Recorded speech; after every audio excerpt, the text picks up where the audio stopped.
Macondo era entonces una aldea de 20 casas de barro y caña brava, construidas en la orilla de un río de aguas diáfanas que se precipitaban por un lecho de piedras pulidas, blancas y enormes como huevos prehistóricos.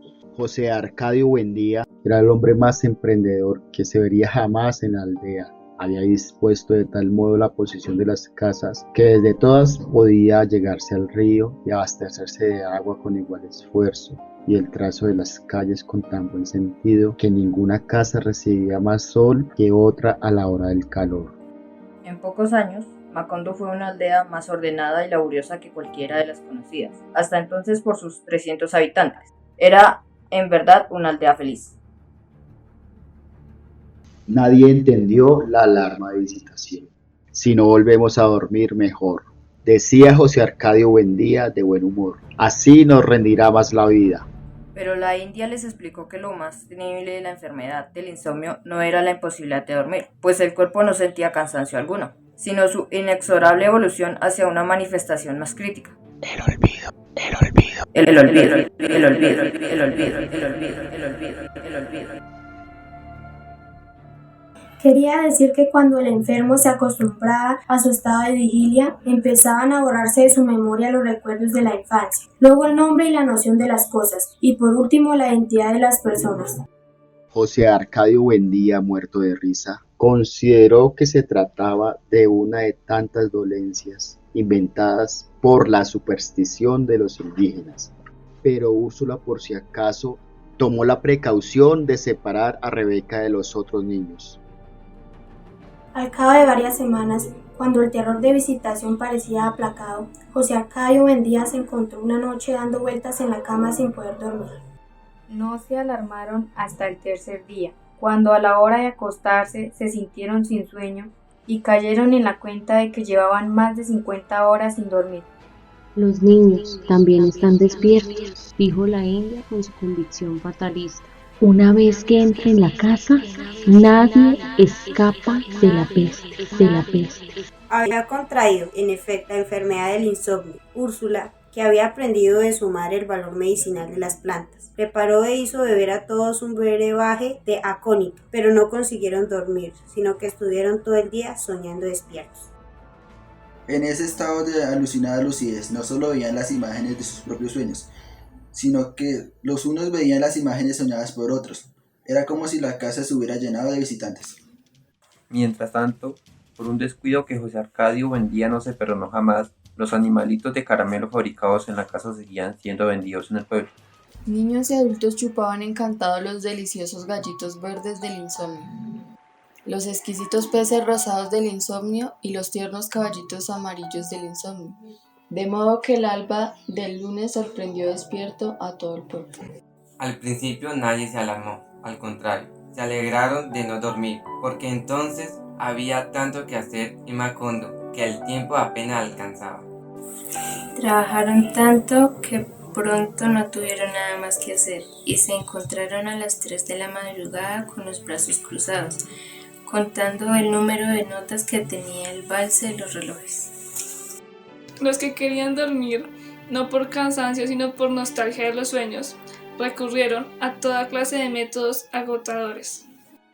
Cuando José Arcadio Buendía se dio cuenta de que la peste había invadido el pueblo, reunió a los jefes de familia para explicarles lo que sabía sobre la enfermedad del insomnio y se acordaron medidas para impedir que el flagelo se propagara a otras poblaciones de la ciénaga. Tan eficaz fue la cuarentena que llegó el día en que la situación de emergencia se tuvo por cosa natural y se organizó la vida de tal modo que el trabajo recobró su ritmo y nadie volvió a preocuparse por la inútil costumbre de dormir. Fue Aureliano quien concibió la fórmula que había de defenderlos durante varios meses de las evasiones de la memoria.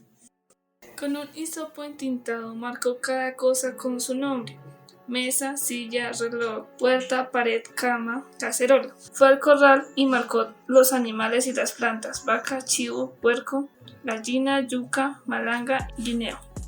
Poco a poco, estudiando las infinitas posibilidades del olvido, se dio cuenta de que podía llegar un día en que se reconocieran las cosas por sus inscripciones, pero no se recordara su utilidad. Entonces fue más explícito. El letrero que colgó en la cerviz de la vaca era una muestra ejemplar de la forma en que los habitantes de Macondo estaban dispuestos a luchar contra el olvido, contra el olvido, contra el olvido, contra el olvido. Esta es la vaca. Hay que ordeñarla todas las mañanas para que produzca leche, y a la leche hay que hervirla para mezclarla con el café y hacer café con leche. Así continuaron viviendo en una realidad escurridiza, momentáneamente capturada por las palabras, pero que había de fugarse sin remedio cuando olvidaran los valores de la letra escrita. En la entrada del camino de la ciénaga se había puesto un anuncio que decía Macondo, y otro más grande en la calle central que decía Dios existe. En todas las casas se habían escrito claves para memorizar los objetos y los sentimientos, pero el sistema exigía tanta vigilancia y tanta fortaleza moral que muchos sucumbieron al hechizo de una realidad imaginaria, inventada por ellos mismos, que les resultaba menos práctica, pero más reconfortante. Pilar Ternera fue quien más contribuyó a popularizar esa mistificación, cuando concibió el artificio de leer el pasado en las barajas como antes había leído el futuro. Mediante ese recurso, los insomnes empezaron a vivir en un mundo construido por las alternativas inciertas de los naipes. Derrotado por aquellas prácticas de consolación, José Arcadio Buendía decidió entonces construir la máquina de la memoria, que una vez había deseado para acordarse de los maravillosos inventos de los gitanos. El artefacto se fundaba en la posibilidad de repasar todas las mañanas, y desde el principio hasta el fin, la totalidad de los conocimientos adquiridos en la vida. Había logrado escribir cerca de 14.000 fichas cuando apareció por el camino de la ciénaga un anciano estrafalario, con la campanita triste de los durmientes, cargando una maleta aventurada amarrada con cuerdas y un carrito cubierto de trapos negros. Fue directamente a la casa de José Arcadio Buendía.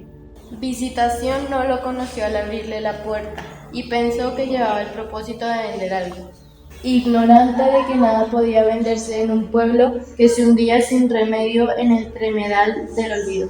Era un hombre decrépito, aunque su voz también cuarteada por la incertidumbre y sus manos parecían dudar de la existencia de las cosas. Era evidente que venía del mundo donde todavía los hombres podían dormir y recordar. José Arcadio Buendía lo encontró sentado en la sala, abanicándose con un remendado sombrero negro, mientras leía con atención compasiva los letreros pegados en las paredes. Lo saludó con amplias muestras de afecto, temiendo haberlo conocido en otro tiempo y ahora no recordarlo. Pero el visitante advirtió su falsedad. Se sintió olvidado, no con el olvido irremediable del corazón, sino con otro olvido más cruel e irrevocable que él conocía muy bien, porque era el olvido de la muerte. Era el olvido de la muerte.